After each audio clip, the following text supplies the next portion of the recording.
தூத்துக்குடி மாவட்டம் விளாத்திகுளம் அருகே. சரி சரி. வேடநத்தம் கிராமத்துல காலை இயற்கை உபாதையை கழிக்க 12ஆம் வகுப்பு மாணவி ஒருவர் காட்டு பகுதிக்கு சென்றுள்ளார். என்னக்கா இருக்கு, நீங்க என்னக்கா சொல்ல வரீங்க? அட, நீ எதையுமே கேள்விப்படலையா? பொறுமையா இருந்து சம்பவத்தை முழுசா கேளு. சம்பவத்தன்னைக்கு காலையில வேடநத்தம் காட்டு பகுதியில 12ஆம் வகுப்பு மாணவி ஒருவர் சடலமாக மீட்கப்பட்டிருக்கார். ஐயோ, காட்டு பகுதிங்கிறதுனால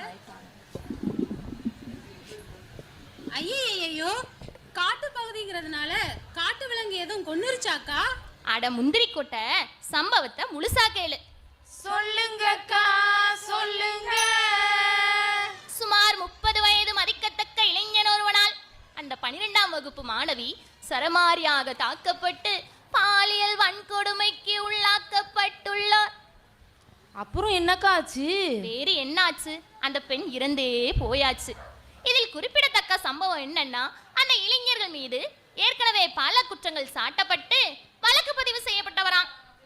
ஓஹோ, அப்படியா சங்கதி? இன்றைய இளைஞர்களின் நிலை என்ன தெரியுமா? சொல்லுங்கக்கா சொல்லுங்க. இன்றைய இளைஞர்களில் 30% பேர் போதைப் பொருட்களுக்கு அடிமைப்பட்டிருக்காங்க. சரி. நாளொன்றுக்கு இளைஞர் ஒருவர் தற்கொலை செய்து கொண்டிருக்காங்க. ஐயோ. கொலை குற்றவாளிகளில் 44% பேர் 10 முதல் 30 வயதுக்குட்பட்ட இளைஞர்கள் என்று ஆய்வறிக்கை சொல்லுது. அப்படியா சங்கதி? இந்த காலத்து இளைஞர்கள் ரொம்பவே கெட்டு போயிட்டாங்கக்கா. ஆமாண்டா, சின்னஞ்சிறு வயசு பையன் சீரழிஞ்சு திரியிறானே, சாதிக்க வேண்டியவே சாக்கடையில கிடக்குறானே. வயசு பசங்க இங்க அவங்க வாழ்க்கை தொலைக்கிறாங்க. வயசு பசங்க இங்க அவங்க வாழ்க்கை தொலைக்கிறாங்க. தானியேலு ஒருத்தையாவே கூட 3 நண்பர்களே, பாவமும் துரத்தையில பக்தியால ஜெயிச்சவங்க. இளைஞர் கேளு, அவங்க வாழ்க்கை ரொம்ப தூளு. இளைஞர் நீயும் கேளு, அவங்க வாழ்க்கை ரொம்ப தூளு. உன் நிலைமையை குறித்து ஒருவனும் நெசட்டை பண்ணாதபடிக்கு நீ வார்த்தையிலும் நடக்கையிலும் அன்பிலும் ஆவியிலும் விசுவாசத்திலும் கற்பிலும் விசுவாசிகளுக்கு மாதிரியாயிருன்னு 1 தீமோத்தேயு 4:12 சொல்லுது. ஓஹோ. சீரழிந்து கொண்டிருக்கும் இக்கால இளைஞர்களுக்கு சவாலாய் வாழ்ந்த ஒரு கூட்ட இளைஞர்கள். யாருக்கா அவங்க? அவர்கள்தான் இன்றைய நம் கதையின் கதாநாயகர்கள். தீமையில் தங்களை காத்துக்கொண்ட இளைஞர்கள். யாரு தெரியுமா? தானியேல், அனனியா, மிஷாவேல், அசரியா. அந்த தூளான இளைஞர்களோட வாழ்க்கையை தான் ஜோரா உங்களுக்கு சொல்ல போறோம். கூலா கொஞ்சம் கேட்டுக்கோங்க. சொல்லுங்கக்கா சொல்லுங்க.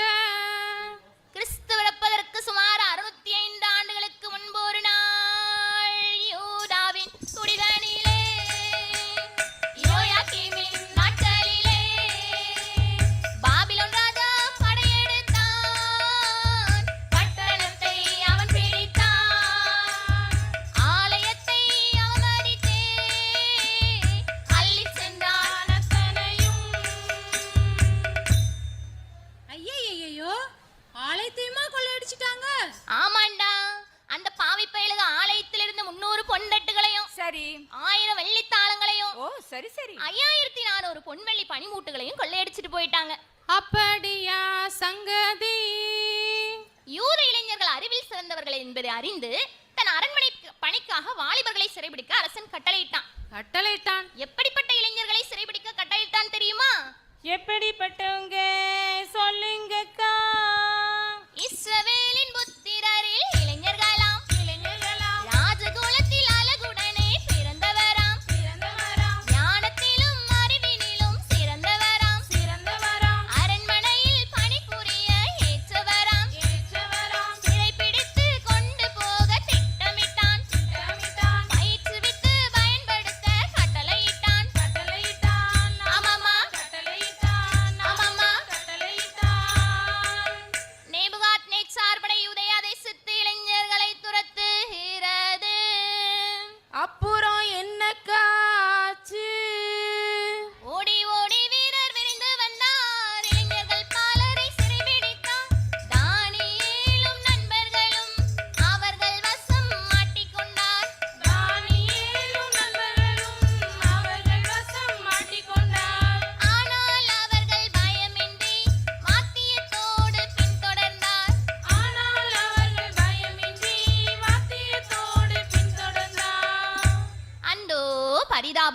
1023 யூத வாலிபர்கள் சிறை கைதிகளாக கைது செய்யப்பட்டார்கள். பாபிலோன் தேசத்துக்கு சிறை கைதிகளாக கொண்டு வரப்பட்ட வாலிபர்களுக்கு விசேஷ பயிற்சி அளிக்க ராஜா பிரதானிகளின் தலைவனாகிய அஸ்பனாசுக்கு கட்டளையிட்டான். ராஜா அஸ்பனாசை அழைத்து என்னக்கா சொன்னாங்க? கற்றுக் கொடுங்கள் கல்தேயர் பாஷை, உண்ண கொடுங்கள் ராஜபோஜனத்தை. கற்றுக் கொடுங்கள் கல்தேயர் பாஷை, உண்ண கொடுங்கள் ராஜபோஜனத்தை. சிறைபிடித்த இளைஞர் சொந்த தேசம் மறக்க பெயரை மாற்றிடு, இன்பத்தை ஊற்றிடு. சிறைபிடித்த இளைஞர் சொந்த தேசம் மறக்க பெயரை மாற்றிடு, இன்பத்தை ஊற்றிடு. தேவனின் நியாயாதிபதியின் பொருள் கொண்ட தானியேல் எனும் பெயரை பேல் எனும் விக்கிரக தெய்வத்தினுடைய தாசன் எனும் பொருள் படும்படியாக பெல்தேசாஸ்தார் என மாற்றினார்கள். என்னக்கா பெயரை கூடவா மாத்திட்டாங்க இந்த பாவிங்க? ஆமாண்டா.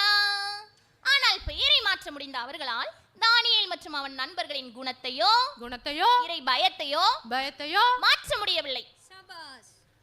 ராஜா பிராணிகளின் தலைவனாகிய அஸ்பனாசுக்கு இன்னும் ஒரு காரியத்தை கட்டளையிட்டான். என்னக்கா கட்டளையிட்டான்? அவர்களுக்கு ராஜபோஜனமும் மதுபானமும் கொடுக்கும்படியாக ராஜா பிரதானிகளின் தலைவனாகிய அஸ்பனாசுக்கு கட்டளையிட்டான். என்ன அடிமைகளுக்கு அரசர் சாப்பிடும் உணவா? எவ்வளவு சந்தோஷப்பட்டிருப்பாங்க. நான் மட்டும் அங்க அடிமையா இருந்தா சும்மா 3 வேளை மூக்கு பிடிக்க சாப்பிட்டு 3 வருஷத்துல 300 கிலோ ஆயிருப்பேன். ஆமாக்கா. அதை விடு, இங்க அதுதான் பிரச்சனையே. என்ன பிரச்சனையா? ஆமாண்டா.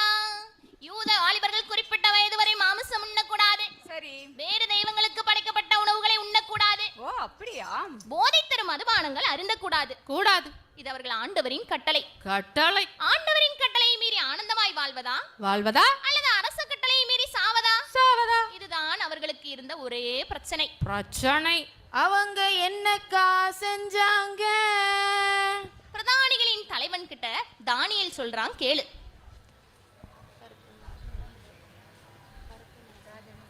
ராஜாவின் உணவு வேண்டாம், போதை தரும் ரசமும் வேண்டாம். அடிமன சொல்லுறத அண்ணன் கேளுங்க, இது எங்க கடவுளுக்கு பிடிக்காத விஷயம் பாருங்க.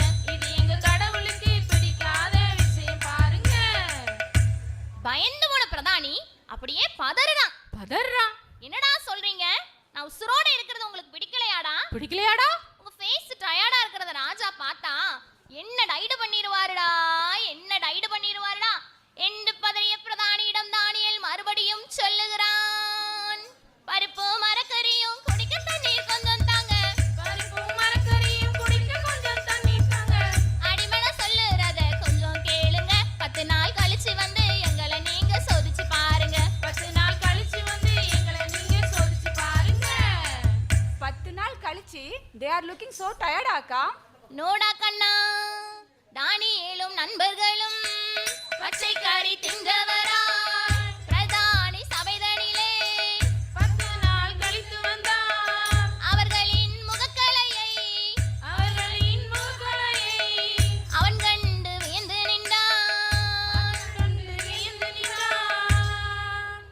ராஜபோஜனத்தை சாப்பிட்ட வாலிபர்களை காட்டிலும் இந்த 4 வாலிபர்களின் முகமும் கலையுள்ளதாயும் சரீரம் புஷ்டியுள்ளதாயும் இருந்தது. சபாஸ். அது மட்டுமா, இறைபயத்தால் நிறைந்ததினால் தானியேலும் நண்பர்களும் உயர்வை பெற்றார். தீட்டுணவை துறந்ததினால் இறைஞானம் அறிவுரட்டிப்பாக பெற்றார். தரிசனங்களை அறிவித்தார்கள் தனித்தனியாக, சொப்பனங்களை விவரித்தார்கள் படிப்படியாக. ராஜாவின் கேள்விகளுக்கு விடையளித்தாங்க, ராஜ்யத்தின் ஞானிகளை உயர்ந்து நின்றாங்க.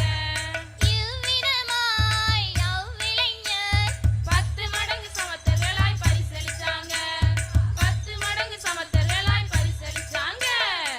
இறைபயத்தால் தீமைகளுக்கு தன்னை விலக்கி காத்த இந்த தானியேல் பின் நாட்களில் அடிமையாய் வாழ்ந்த பாபிலோன் தேசத்தில் பிரதானிகளின் தலைவனானான். அதாவது கவர்னர் ஜெனரலாய் உயர்த்தப்பட்டான். சபாஸ். இளைஞர்களாகிய நாமோ பாவத்தை தேடி ஓடுகிறோம். சரி. தானியேலையும் அவன் நண்பர்களையும் பாவம் துரத்துகிறது. ஐயோ. ஆனால் அவர்களோ பாவத்தை விட்டு பயந்து ஓடுகிறார்கள். ஐயோ.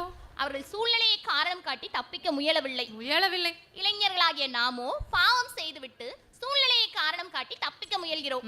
ம்ம். ஓ இளைஞனே, வேண்டாம் வேண்டாமே இவ்வுலக ஆசை வேண்டாமே, அழிவை தரும் இவ்வுலக ஆசை வேண்டாமே. குடித்து அழிக்கிற குடும்பத்தை புதைத்து சிதைக்கிற, புகைபோதை பழக்கத்தால உடம்ப கெடுக்கிற. உலகம் உலகம்னு ஏண்டா ஏங்கி அலையிற, சிற்றின்ப மோகத்தில செத்து தொலைகிற. ஏண்டா செத்து தொலைகிற?